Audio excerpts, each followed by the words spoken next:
And so let's start in the Western Cape. Correctional Services Commissioner Makgothi Thobakgale is currently leading a parole monitoring operations at Mitchell's Plain. It's focusing on those sentenced for gender-based violence and femicide. Newzroom Afrika's Sipha Kema joins us live from Cape Town. Sipha, a good evening to you once again. Lots of movement that you're doing there with some of those officials. Talk to us about what we've seen taking place so far and where you are right now. Well, absolutely, Naledi. I mean, it has been a rather in and out easy as I've compared it to the other programs that they've had so far in places like Gqeberha. When we arrive at the homes here in Mitchell's Plain, we find that the parolees are already at home, except from one, but he was right outside. Let's just get in closer so that we can get an idea of the questions that are being asked by the commissioner currently.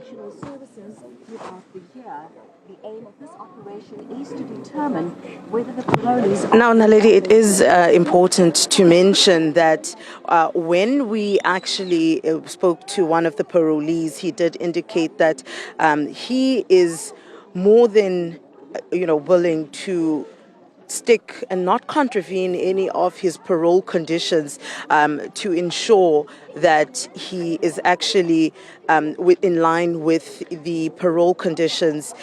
He says that he makes sure he adheres to them. He's at home at the time that he needs to be. I just want us to just get a bit closer so we can have just a bit of an idea of the questions that are being asked here.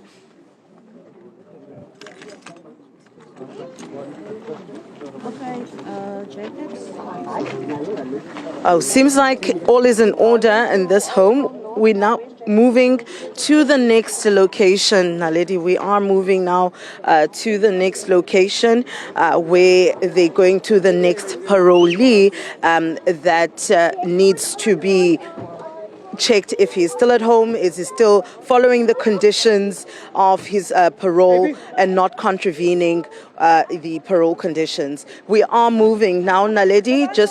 We will be back to give you a clear picture of that, but also what is being asked and what is being said during these parole checks.